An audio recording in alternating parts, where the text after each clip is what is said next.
अभी पीओके लाना है, देखिएगा योगी रक्षा मंत्री बनेंगे। हमारे देश को रक्षा मंत्री योगी जैसे हैं कि वो पीओके भी ले आएंगे। वो रोड बिछ गया, हवाई अड्डा बिछ गया, रेलवे बिछ गया, कहाँ बिचा है सर? बताइए कोई कहाँ बिका है? वो सरकार है, सरकार अपने नीति से चलाएगी, अपने हिसाब से चलाएगी। तो आइए बात करते हैं यहाँ पर मोदी समर्थकों से। जैसा कि आरोप लगता रहा है भारतीय जनता पार्टी पे विपक्षी पार्टियों के द्वारा कि भारतीय जनता पार्टी ने युवाओं का रोजगार छीना है, और ये चीजें, ये विचार लोगों के दिमाग में ठूंसने की भी कोशिश की गई है।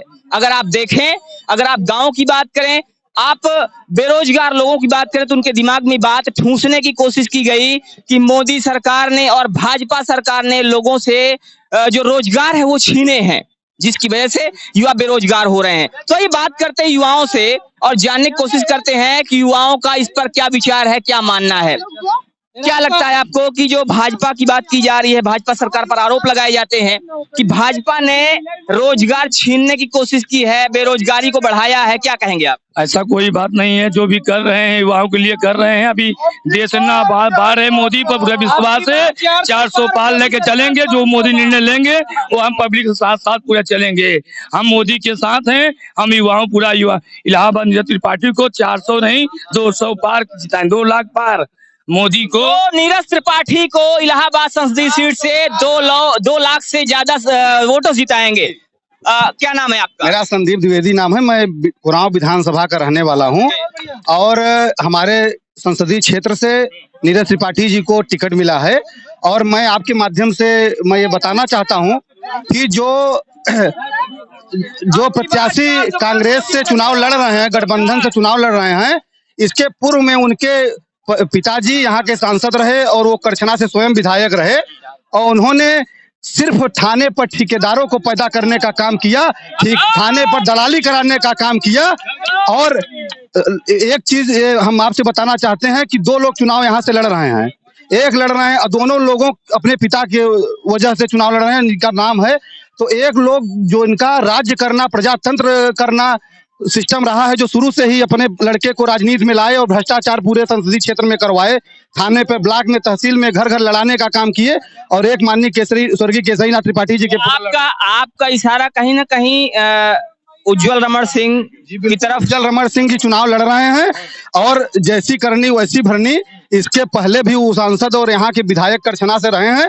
जिस तरीके का उनका कृत्य रहा है, चुनाव उनको इलाहाबाद संसदीय क्षेत्र की जनता दिखाने का काम करेगी और यहाँ से नीरज त्रिपाठी को 2 लाख से ज्यादा मतों से विजय जीत दिलाने का काम करेगी।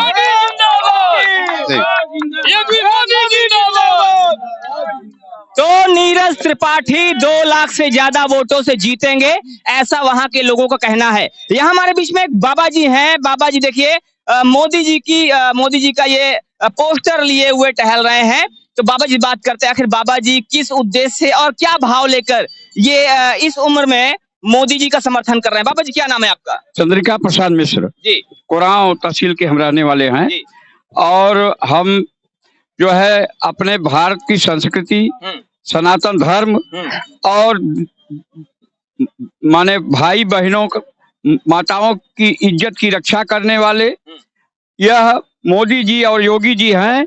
हम सब पूरा क्षेत्र एक स्वर से जो है 400 के पार और अपने कैंडिडेट को नीरज त्रिपाठी को 2 लाख 2.5 लाख के वोटों से हम जिताएंगे और अपने सनातन धर्म की रक्षा करने वाले को हम जिताएंगे।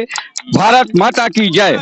तो नीरज त्रिपाठी को 2 लाख 2.5 लाख से ज्यादा वोटों से जिताएंगे। और चूंकि भारतीय जनता पार्टी सनातन धर्म की रक्षक मानी जाती है, कहा जाता है भारतीय जनता पार्टी सनातन धर्म की रक्षा करेगी, और इसीलिए लोगों में काफी ज्यादा एक जोश है।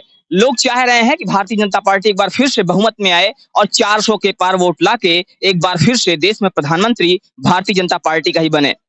आइए आपको बात करवाते हैं, आपको सुनाते हैं कुछ और लोगों को, और सुनाते हैं उनके विचार कि आखिर लोग क्या चाहते हैं, लोगों की भारतीय जनता पार्टी को लेकर क्या विचार है। 70 साल बाद हमें ऐसा प्रधानमंत्री मिला है जो आज तक कभी नहीं मिला। इधर आ जाइए।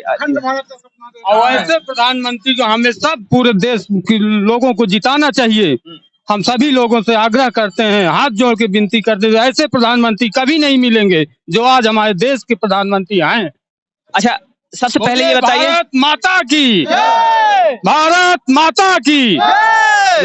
सबसे पहले आप अपना नाम बताइए, आपका नाम क्या है और किस लोकसभा से हैं? हम 12 विधानसभा से हैं। हमारे यहाँ के प्रत्याशी नीरज त्रिपाठी हैं।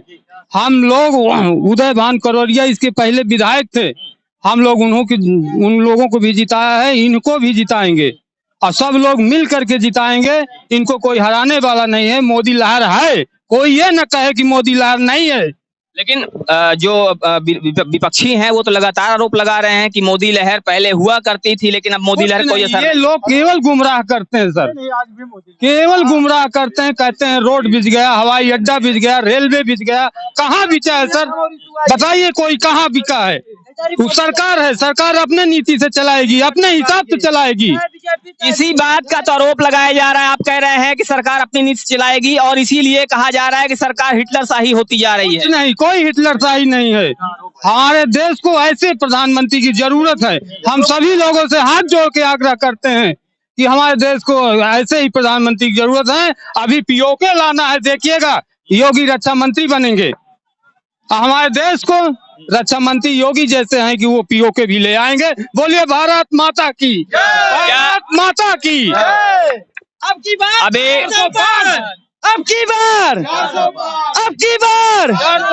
अब की बार, हर हर मोदी, घर घर मोदी, मोदी का परिवार। तो यहाँ पर ये मोदी समर्थकों की गूंज है। मोदी समर्थकों का एक बार अगर एक तरह से ये कहा जाए कि शंखनाद है, और ये शंखनाद 25 तारीख को किस रूप में सामने आता है ये देखने वाली बात होगी। वहीं 4 जून को इसका जो परिणाम है वो भी सामने आएगा। तो जनता कितना समर्थन करती है और जो मोदी समर्थक हैं, मोदी समर्थक इस सरकार को कितना आगे लेके जाते हैं देखने वाली बात होगी। बने रहिए हमारे साथ खबरों का अपडेट के लिए।